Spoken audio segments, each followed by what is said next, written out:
Welcome to our channel and to Season 2 of the CNation PodTalk. Here, we bring you inspiring conversations with guests from all walks of life, from trailblazers to trendsetters, sharing stories that matter.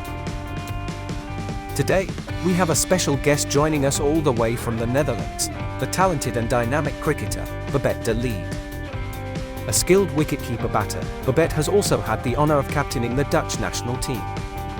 Cricket runs in her blood, with her uncle, Tim de Leede, and cousin, Bas de Leede, both having proudly represented the Netherlands on the world stage.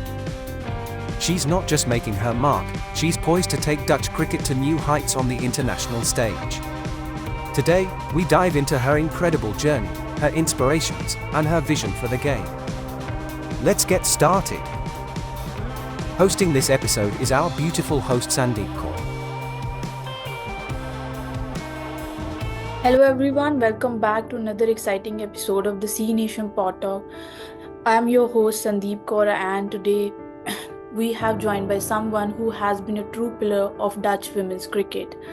A talented wicketkeeper-batter, a leader who has captained Netherlands, and a player who has proudly represented her country in numerous international matches.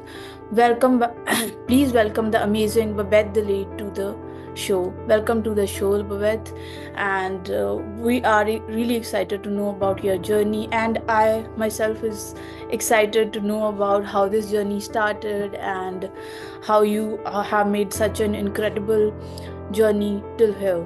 So can you take us back? How did you get started and how you started your career with cricket? Well, thank you very much for having me. Well, cricket was in my blood. My uncle Tim used to play for the Netherlands, and my cousin Bas plays for the men's team now. So we are a true cricketing family. My dad also used to play cricket. My younger brother still plays cricket as well. So it was all, we were basically raised with cricket. I used to play hockey as well, but just like on a friendly level, I would say. And I had to quit when I started studying, but cricket has always been, in my genes, in my family. It's the family thing, right? Yes, definitely. Right. So what was it like growing up and playing cricket in Netherlands, where cricket is not the main sport? So it was, it's a very small sport. We didn't have any girls team, so I always had to play with boys, and I actually still play men's cricket in the Netherlands. So it's been very good for my cricket, because the boys are always, they run quicker, they bowl faster. So it's been very good for my cricket, and I'm very happy that things turned out the way they did. As I got a little bit older and I started to play women's cricket as well. But I still play men's cricket because the level is so much better. Perfect. So you made your international debut at a very young age. How did it feel like? Because you're very, very young when you made your debut. Yeah, I was 14. To be honest, I didn't really know what was happening. I was called, so I was actually writing exams in high school, and then I was called up on an afternoon to come to join the Dutch ladies team practice in the middle of the country. So I had to study, but I was like, well, I'm gonna go to train. I'm gonna go to this training. This is a great opportunity. So my parents drove me to training, and the next day I was called again to please come on tour. Okay, next day you went on tour. Wow. Yeah. That's pretty awesome. Yeah, so I just left my exams and I went on tour, because the wicket keeper at that time, she had a broken finger. Right. So they basically wanted me to be the backup keeper, and I got a few games in. I did quite well. At the time I didn't really bet. I betted at number 10. So I was just playing as a keeper. Sorry?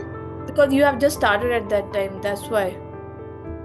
Yeah, I was just very young still. Yeah. I was very inexperienced. I only played Dutch girls cricket, like the under 13s Netherlands team.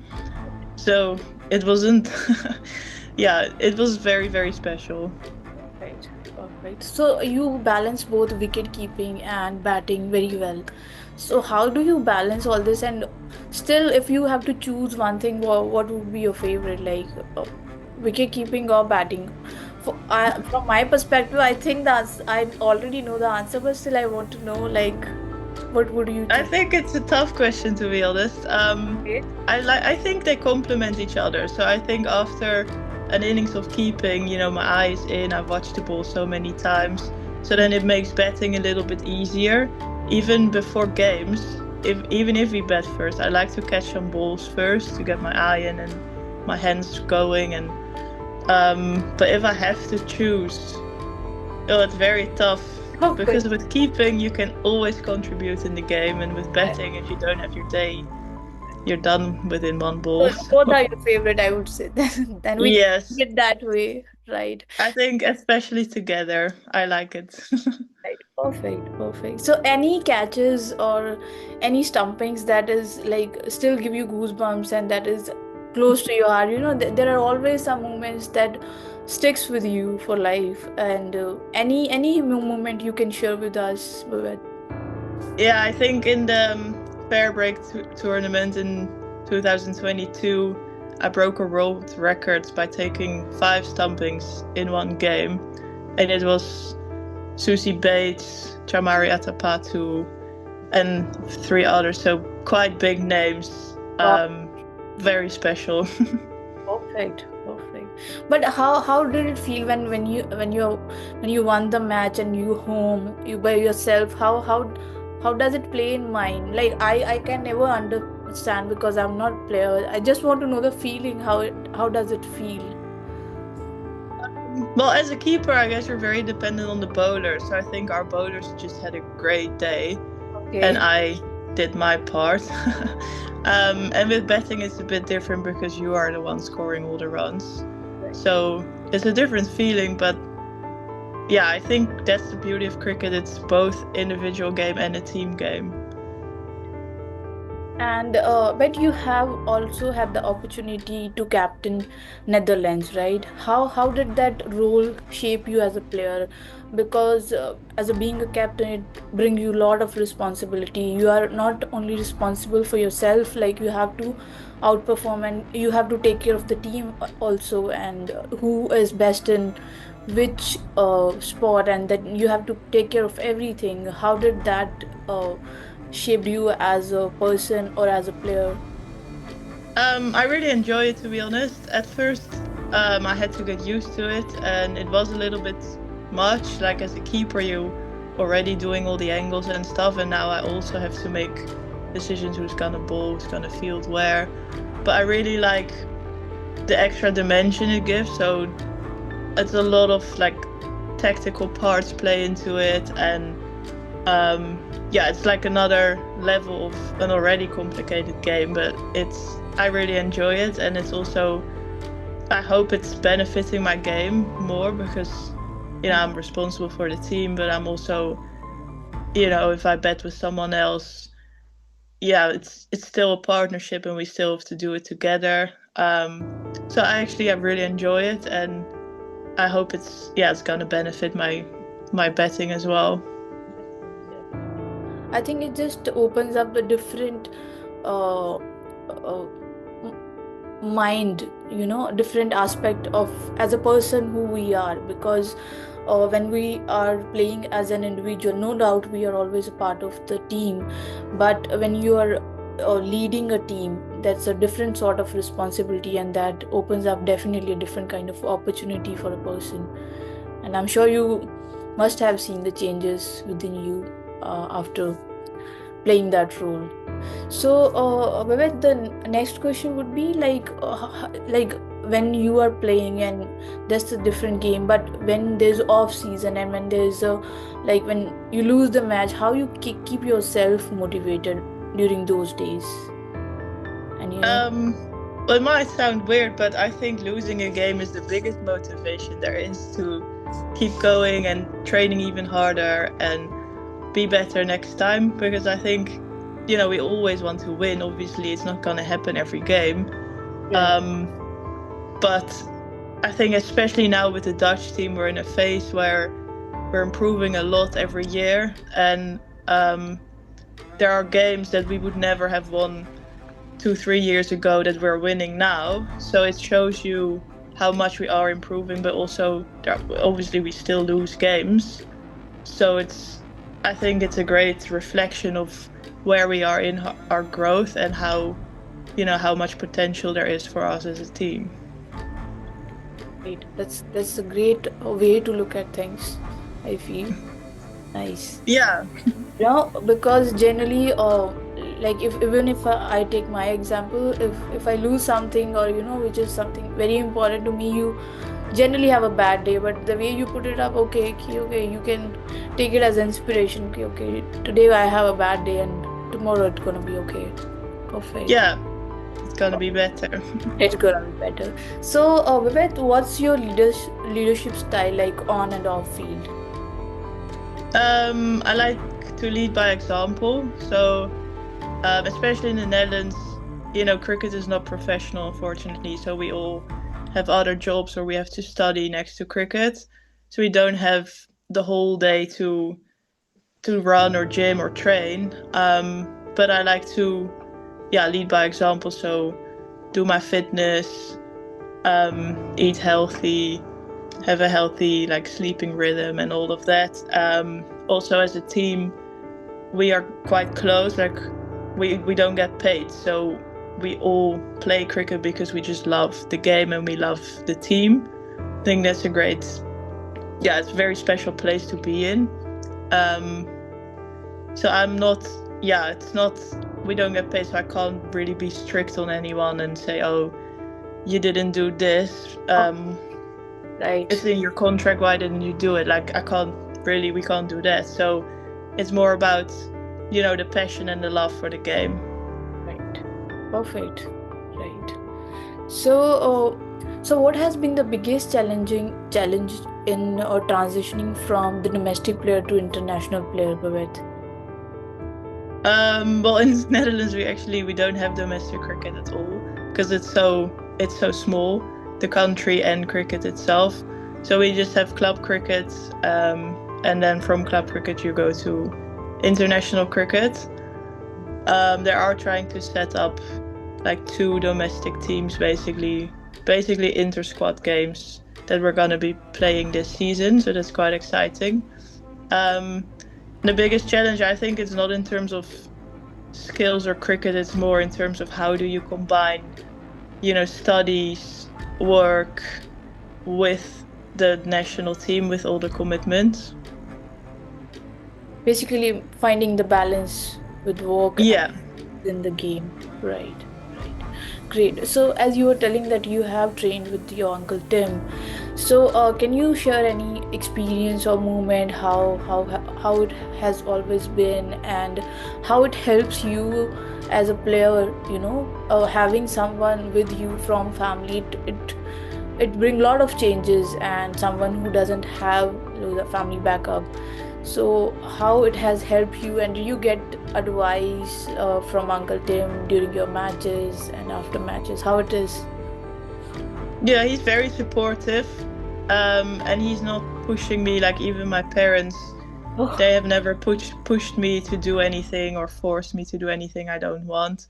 So right. he is just in a training session. He's very calm, and he shares a lot of his stories about his experiences at international cricket. So I really like his approach to, you know, to not force me into anything, but he does give really good advice, and he does share his knowledge. Nice. Okay, so so any advice from your brother Bas? So Bas is my cousin, and we actually don't really talk a lot about cricket. I think it's nice off the field thing. Yeah, it's nice to talk about other things as well. Like we don't really talk cricket at all. Right. Right. Okay. That's great. So, like, we are going to have a rapid fire round with you. And so, who has been your favorite cricketer all the time, Babette? Mac Lanning. Okay. And one teammate who always cracks you up. I would say Sterakalis. Okay. Any ritual you do before going out for the batting? No, I'm not superstitious. Okay. Right. And if not cricketer, what would Babette de Leede be doing today? Oh, I studied econometrics, so I would probably have an office job. Perfect. So, what's next for you in cricket? Any personal or team goals you are chasing, Babette, right now? Yes, definitely. We want to be at the next T20 World Cup with the Netherlands. Yeah. And favorite wicketkeeper? Sarah Taylor. Perfect. Okay. And lastly, what's your message to young girls dreaming of playing cricket in country like the Netherlands? Yeah, I think just have fun. I think there's no point in overthinking or like training too hard. I think just enjoy the game, have fun, Right. hit the ball. Go and Okay. just okay. So I have one more question for you. It is related to the Dutch Associate Cricket team. So, are there any initiatives in the Dutch cricketing setup that you think deserve more spotlight? Yeah, I think we have some really, really good players, some really, good quality players. And I really hope that franchises like the WPL or the Big Bash or the Hundreds get more associates in. Because I don't think that they are aware of how much quality there is, not just in the Netherlands, but even in countries like UAE or Scotland now is a little bit more recognition, but there's a lot of talent in associate countries, and I think for us where we don't get paid or where we're not professional athletes, those leagues would be would make such a big difference for our careers.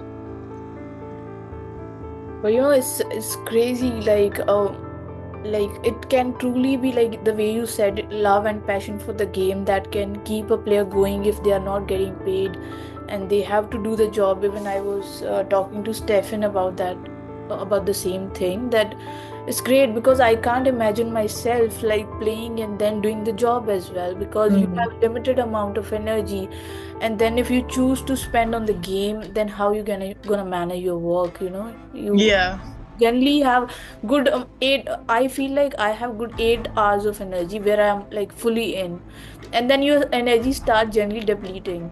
So if you are like on the field in the morning and then on the desk job, then it's very difficult. I think if your country supports you more, and like if they can give you a full-time contract, then there can be more talent that come from Netherlands, I feel.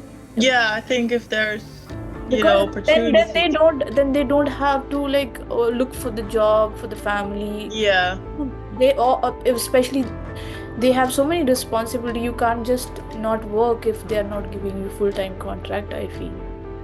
yeah. But at the moment, cricket in the Netherlands is too small for ladies to get a full-time contract. There's just not enough money, so that's why I really hope that franchise leagues pick up a few associate players. I hope so. Okay. So Babette, any message for your fans or whosoever is watching this video, so that they can get any inspiration from you, any young girls who are just starting the cricket career, or who just doesn't know anything and they just want to start the cricket career? Well, but yeah, definitely do it. I think it can be a very annoying sport, but most of the time, it's an amazing sport, and it's lovely to play. It's lovely to watch. The people are amazing. So yeah, definitely keep an eye out for the Netherlands women's team. We're improving a lot, and we're aiming to be at the next World Cup. Perfect. We will see you in the next World Cup then. Yes, definitely. We manifest for that. Yeah. Thank you so much, Babette. I see you soon, and hope to talk to you soon. It was wonderful chatting with you, Babette. I had lovely time. Thank you so much. Thank you so much. Thanks for Have a having great me. day ahead, Babette. Bye bye. You